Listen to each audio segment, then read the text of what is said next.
Gente, boa tarde. Eu vou dar início à nossa apresentação. Nós vamos estar falando um pouco sobre os aspectos imaginológicos das lesões malignas intraósseas. Pode passar. Bom, o objetivo da gente vai ser descrever as lesões malignas primárias e metastáticas que afetam os ossos gnáticos. As neoplasias malignas ósseas primárias são lesões que se originam de células presentes dentro do osso que têm a capacidade de se metastizar para órgãos distantes. Dentre os tipos mais comuns estão o osteosarcoma, os sarcomas de Ewing e o condrosarcoma. São mais invasivos localmente e possuem maior grau de anaplasia celular. Por isso, ressalta-se que o diagnóstico adequado é imprescindível devido às implicações prognósticas graves que requer rápidas intervenções terapêuticas. Podem ser provocados por vírus, defeitos genéticos, exposição significativa ou produtos químicos. Pode passar.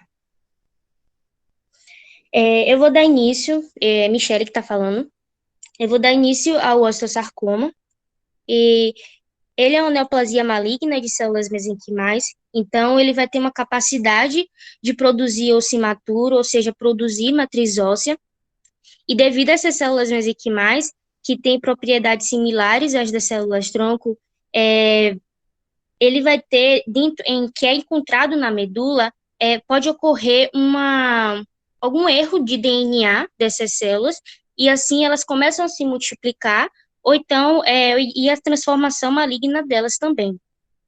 É o tipo mais comum que tem origem nos ossos, então, excluindo os neoplasmas hematopoéticos, o osteosarcoma é um tipo de lesão maligna mais comum no osso.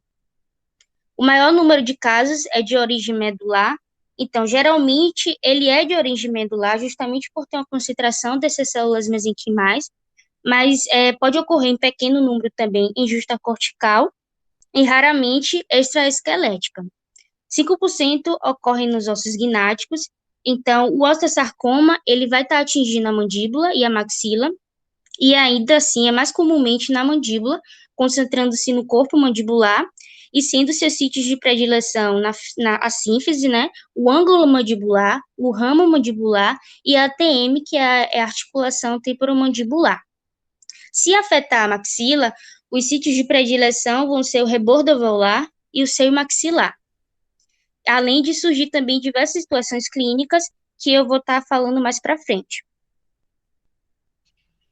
Bom, os aspectos e clínicos do osteosarcoma primeiramente, ele é mais frequente em crianças e adultos jovens com idade entre 10 a 30 anos, justamente por os ossos estarem chegando em suas extremidades ainda de crescimento. Ele vai apresentar dor intensa, devido à expansão que o tumor chega, né? E aí pode estar atingindo nervos e vasos sanguíneos. Além disso, tem um volume local, e esse volume é devido a ele apresentar, né, entre a região cortical, ele está presente entre a região cortical e medular, e assim ele vai crescer através da cortical e vai acabar invadindo os tecidos moles que rodeiam naquele local onde a lesão vai estar presente. Além disso, na verdade, essa lesão a gente pode estar vendo nessa imagem, onde tem uma tumefação do lado direito, né? Ela está apresentando unilateralmente, e devido a esse volume, ele pode causar parestesia também. Por exemplo, se for afetar a mandíbula, ele pode chegar, a expansão dele pode ser tão grande que ele pode tocar no canal mandibular, e assim causar parestesia. E por causa dessa dor intensa, o volume local que ele acaba acontecendo no paciente, fazendo no paciente, visivelmente a simetria facial é vista, como essa imagem que vocês estão vendo aí. E devido a todos esses sintomas o paciente apresenta, ele vai acabar tendo uma limitação funcional, que é justamente ter uma dificuldade maior de alimentação, de se alimentar, de falar, devido à dor também que ele vai sentir. É isso. Pode passar, por favor. Os aspectos imaginológicos vai ser principalmente afetando as corticais da maxila e mandíbula, Pode apresentar um espessamento localizado do ligamento periodontal, que é justamente quando envolve o processo alveolar e vai causar esse espessamento, e vai ser visto como uma área radiolúcida, que pode atingir a 1 a 2 dentes, e a consequência vai ser a invasão tumoral no ligamento e uma reabsorção do osso alveolar circundante. Nessa primeira imagem, é uma radiografia periapical, e eu não sei se vocês vão estar vendo comigo, porque eu não estou podendo dar né, sinalizar, mas abaixo, né, no assoalho, abaixo do assoalho da câmara, do assoalho pulpar, a gente observa uma área radiolúcida, né, e no ligamento aqui na raiz distal desse primeiro molar, essa aqui é uma região de primeiro molar do lado direito, a gente consegue ver o espessamento do ligamento periodontal, nessa raiz distal do primeiro molar. Bom, ele também vai ter bordas mal definidas, e isso vai dificultar a determinar o limite radiograficamente, né, a extensão desse tumor. Também ele pode ter característica típica de espículas de raio de sol ou trabéculas que são ditas parecidas como cabelos em pé. Então, ele vai ter uma variação na imagem, que pode ser de radiolúcida ou radiopaca, né? E essa característica vai ser justamente por estar envolvendo o periósteo. Então, o periósteo, como vai estar deslocado, parcialmente destruído e desorganizado, ele vai acabar tendo esse aspecto de raio de sol, que é visto nessa segunda imagem de uma radiografia oclusal da mandíbula, e a gente consegue ver nessa região anterior, do lado direito da mandíbula, essas variações de radiolúcido com radiopaco, que dá essa impressão de raio de sol. Nessa última imagem, todas são tomografias computadorizadas. Na imagem a gente pode ver que é um corte axial de uma tomografia computadorizada mostrando uma lesão hiperdensa na região anterior da maxila. Na imagem B, a gente observa um corte coronal mostrando uma ampla base da lesão, acometendo uma grande parte do osso. E na imagem C, já é uma tomografia computadorizada em 3D, onde apresenta uma massa óssea exofítica e é vista em rede de múltiplas estrias radiantes, né? A característica dela. E é isso. Pode passar. Agora eu vou estar dando a voz para minha amiga Cíntia, para ela complementar. Bom, vamos falar agora sobre sarcoma de Ewing. Ele é considerado, né, um tumor maligno de células redondas, geralmente acontece, né, a maior parte acontece no osso, porém ele também pode surgir em tecidos moles, né, que esse é o tipo considerado extraósseo. Bom, ele se origina de mutações genéticas que ocorrem após o nascimento, né? A sua origem, ele é por questões genéticas, né? Como foi dita, e o que ocorre é que trechos de 2 cromossomos, né? O cromossomo 11 e o 22, eles se fundem e acaba dando origem a uma proteína que faz com que essas células se reproduzam descontroladamente. E aí surge e acaba dando origem a esse tumor, né? O fator de risco, né, levado em consideração o sexo e a idade. É mais comum nos homens do que nas mulheres e na idade costuma se desenvolver em adolescentes. Ele representa, né, o terceiro neoplasma ósseo mais comum, logo atrás do osteosarcoma e do condrosarcoma. Pode passar. Bom, aspectos clínicos. Ele ocorre mais na mandíbula, né, do que e raramente na maxila, ou seja, ele ocorre predominantemente em ossos, principalmente em ossos longos, pelve e costelas. Sua ocorrência na região de cabeça e pescoço não é usual. Realmente, foi bem difícil, inclusive, de achar imagens, né, para demonstrar, né, o sarcoma. Porém, quando ocorre, acomete a maxila ou a mandíbula. Como eu falei, né, ele ocorre mais na mandíbula e mais dificilmente na maxila. Geralmente, essas lesões, né, se desenvolvem primeiro nos espaços medulares, para só depois se estender até as corticais ósseas, né, sobrejacentes. Seus sinais e sintomas incluem dor, mobilidade dentária, linfadenopatia, né, que é a inflamação dos linfonodos, que, consequentemente, causa esse aumento de volume, né, esse inchaço. Pode passar. Bom, aspectos imaginológicos. Essa lesão, né, ela se apresenta com bordas irregulares, geralmente possui formato oval ou redondo e costuma ser unilocular. Pode haver a destruição dos folículos dentinários, borda inferior, canal da mandíbula, né, quando ele está se expandindo. Geralmente, né, há essa destruição. E também há o aspecto de casca de cebola. Só que esse aspecto em casca de cebola é mais comum em ossos longos, né? E é pouco visto em lesões de ossos gnáticos, né? Na mandíbula e na maxila. Essas imagens, né? Volte para a imagem de conceito, Thaís, por favor. Volte. Aí. Eu peguei, né, essa imagem e as outras, né, que eu vou mostrar, de um caso clínico. Essa criança aí, ela tem 4 anos, né, e como a gente está vendo, ela tem uma tumefação no lado esquerdo do rosto. Pode passar, vá, pronto. Pronto. Foi feito, né, foi realizado um exame intraoral, e aí foi revelado uma massa expansiva contra a mandíbula. Também foi observado que houve o deslocamento do primeiro e do segundo molar descido, e a exposição do germe dentário do primeiro premolar. Foi realizada uma radiografia panorâmica, onde mostrou uma lesão mista, né? Essa lesão se apresentou radiolúcida e radiopaca, com bordas mal definidas na mandíbula, como foi citada como característica radiográfica, né, da lesão. Também foi visto um deslocamento severo do germe dentário do canino na base da mandíbula, como a gente pode observar aí na imagem, né? Dá para ver.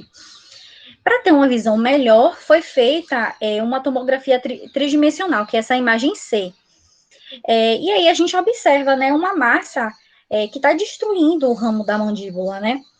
E aí, enfim, resolveram fazer uma biópsia, né, como indicada, foi feita uma biópsia incisional para saber qual a histopatologia dessa lesão, né?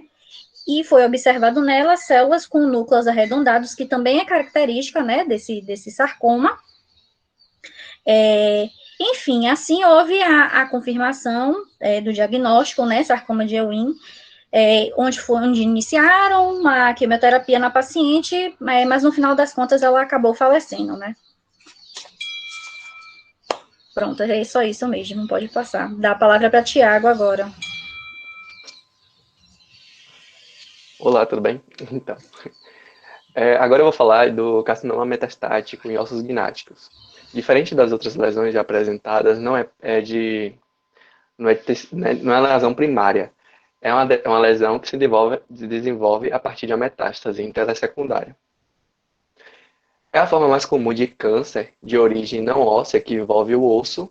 Como é um carcinoma, ela é originada de tecido de revestimento, que pode ocorrer em diversas localizações, como até mesmo seio maxilar, ou mama, pulmão e etc., e acabar se difundindo para a região dos ossos gnáticos. As metástases nos ossos gnáticos são raras, mas ocorrem com a maior frequência do que geralmente notada. Essa frase eu trouxe para trazer a importância do cirurgião dentista na equipe multidisciplinar oncológica, pois às vezes a região de cavidade bucal é negligenciada, dando um enfoque no sítio primário, então é importante uma verificação dessas áreas. Esse tipo de lesão ocorre através da via hematogênica, ou seja, pela circulação sanguínea, é mais comum, e não pela via linfática. Pode passar, por favor. Então, aqui eu trouxe os principais sítios primários, onde se originam esses carcinomas. É de um estudo retrospectivo de 114 casos, que trouxe aqui na tabela, nós temos os sítios, a primeira coluna com os locais, que é a mama, o pulmão, a região coloretal, os rins, sistema reprodutor feminino, sistema reprodutor masculino, que envolve a próstata, tireoide, sistema endócrino e desconhecidos. No total de casos, nós temos como maioria a mama em mulheres, o pulmão em homens, geralmente por causa do uso da frequência do tabagismo, e da próstata. É importante, eu ressalto aqui a quarta coluna, que traz a quantidade de lesões nos ossos gnáticos que foram diagnosticadas, mas que o sítio primário não havia sido descoberto. Ou seja, primeiro descobriram o carcinoma no osso gnático para depois descobrir em outra região, por exemplo, a mama. Então, isso traz a importância do diagnóstico do cirurgião dentista na equipe multidisciplinar oncológica. Pode passar, por favor. Então, como identificar essas lesões clinicamente? O perfil é que acomete mais adultos, velhos, na quarta, quinta década de vida. Quanto ao sexo, encontrei vários artigos que não havia uma definição clara. Alguns traziam que é mais comum em mulheres, outros que eram mais comum em homens. Mas isso depende do fator etiológico envolvido, associado, como fumo e etc. Então, a região, existe uma predileção pela mandíbula, geralmente por ser mais vascularizada, e em região de premolares e molares, e região de ângulo e corpo. Os sintomas. Assim como os outros, ele também apresenta dor, aumento de volume da região, mobilidade dentária devido à expansão, a fratura óssea devido ao degalçamento do osso, o trismo, a dificuldade de abertura da boca, justamente pela expansão do tumor, e a parestesia, dependendo da localização, como é mais em mandíbula, pode ficar próximo à região do canal mandibular, cometendo os ramos nervosos. Entretanto, foi trazido na literatura que também pode ser assintomático. O exame extraoral. É perceptível nas imagens em preto e branco, um aumento de volume unilateral, bem definido, de consistência firme e imóvel, por ser uma lesão sólida, na pele subjacente. Os linfonodos podem estar acometidos, então são palpáveis, mas são indolores. Na primeira imagem é possível ver um exame intraoral, onde é perceptível um tumor firme, não doloroso, com bordas mal definidas. Como é um carcinoma, ele tem tecido de revestimento, então as suas bordas se misturam com a pele adjacente. Pode passar, por favor. Os aspectos imaginológicos. É bem parecido com o osteosarcoma. A imagem ficou um pouco ruim, mas são lesões radiolúcidas, elas são mal definidas, pouco delimitadas, é uma lesão um pouco agressiva, então ela se difunde por bastante regiões, e tem as bordas escleróticas, meio radiopacas, misturadas com um pouco radiolúcida, então fica com um aspecto de ruído de traça, como nessa primeira imagem da panorâmica que eu recortei. A ponto de atividade osteolítica, que é a reabsorção óssea, ou osteoblástica, que é a formação óssea. O tecido ósseo é um tecido de alta metabolização, com metabolismo rápido, então, ao mesmo tempo que ocorre a sua deposição, ocorre também a sua degradação, então fica nesse vai e vem, e por isso ocorrem lesões mais radiolúcidas, mais radiopacas em certas regiões. O rompimento da cortical é comum, pode ocorrer as fraturas patológicas, principalmente devido à grande expansão desses tumores, e o alagamento do espaço do ligamento periodontal, justamente porque o ligamento pode ser afetado pelas células neoplásicas. Nessa oclusal parcial de mandíbula, eu trouxe para mostrar o aspecto de raios de sol, como também no osteosarcoma, que tem aspecto de cabelo em pé, que mostra essas finas linhas radiopacas, e no meio de radiolúcido. A terceira imagem é uma tomografia computadorizada 3D, que ali em região de mandíbula direita é perceptível uma lesão exofítica, osteolítica, ela está bem definida nesse exame, com a reação periosteal espiculada, spike, que parece os raios de sol, como eu já havia falado, e tem múltiplas calcificações irregulares. Ocorre a deposição óssea de forma irregular, desorganizada e desarranjada. Por isso, esse tipo de formação por causa da reação periosteal. Pode passar, por favor. Outro exame imaginológico que eu trouxe, que é bastante utilizado em caso de metástase, é a cintilografia óssea. Ela é um exame de imagem que vai analisar o metabolismo ósseo. Ela analisa as atividades osteoclásticas, osteoblásticas e as regiões mais que está acontecendo mais atividade são esses pontos, esses potes pretos, que é onde tem a cintilografia positiva. Então é indicada para avaliação dos pacientes com tumores malignos que detecta esse foco de metástase. Então ali todos esses pontos no esqueleto são regiões onde está cometendo metástase em áreas esqueléticas. E, eventualmente, essas áreas cintilográficas positivas podem ser observadas em mandíbula e maxila.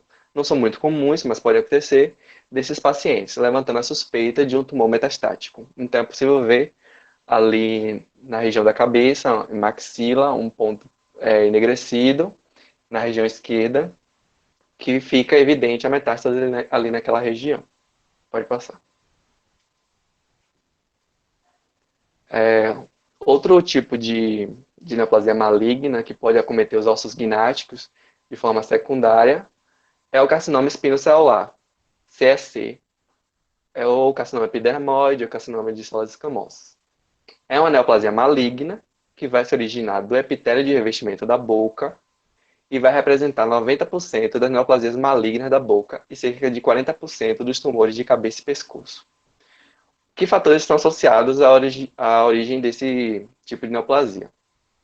O consumo crônico de tabaco e álcool, exposição prolongada à radiação ultravioleta, infecções virais, deficiências nutricionais e hereditariedade. Esses fatores podem levar ao surgimento de lesões potencialmente malignas, como leucoplasias, eritroplasias, e acabar, dependendo do grau de displasia e acometimento do tecido, ocorre a origem do carcinoma espinocelular. Então, esse carcinoma ocorre no tecido epitelial, mas, como ele é um tumor que pode ser invasivo, então ele pode invadir a região óssea, e vamos perceber os aspectos que virão a seguir. Pode passar, por favor. Então, os aspectos clínicos desse carcinoma. Pode aparecer como uma lesão exofítica, uma formação de aumento de volume, como nessa última imagem. Pode ter formato vegetante, papilar ou verruciforme, dependendo do grau de displasia. Pode ser endofítica, como essa imagem acima, invasiva, ulcerada ou escavada. Ou pode aparecer como essa outra imagem à esquerda, como uma leucoplasia, uma mancha branca, ou pode ser eritroplásica, uma mancha vermelha, ou os dois, uma eritroleucoplasia, que isso já indica um grau de displasia mais grave. E possivelmente é um carcinoma espinocelular. Pode passar, por favor. Imaginologicamente, ela não difere dos demais. É uma lesão radiolúcida, com margens mal definidas, e tem também um aspecto de ruído de traça. Na primeira imagem, é perceptível na região de mandíbula essa grande lesão radiolúcida que acometeu essa região de forma agressiva. Houve uma grande reabsorção óssea nessa região.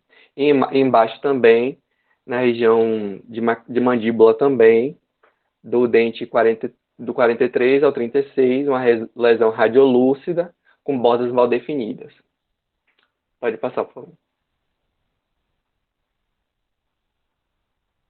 Então, considerações finais. É possível concluir que, para o diagnóstico das lesões, a radiografia simples consiste no método inicial, que é o da rotina, e de maior precisão diagnóstica para essas lesões. Como na maioria dos tumores ósseos, entretanto, essas neoplasias malignas podem ser diagnosticadas como neoplasias benignas. E exames de imagem mais avançados podem ser utilizados, como mostramos aqui, outros tipos de exame, como a tomografia computadorizada 3D. Por isso, é importante ressaltar a necessidade de buscar um conhecimento aprofundado dos aspectos clínicos e imagiológicos desses tumores, tendo em vista também o enfoque multidisciplinar do diagnóstico, tratamento e reabilitação. Então, faz-se importante o cirurgião dentista estar atento a esses tipos de lesões para que não haja um confundimento com lesões benignas, como algum granuloma na região bucal, quando na verdade estamos tratando de um carcinoma. E é importante também o diagnóstico logo inicial do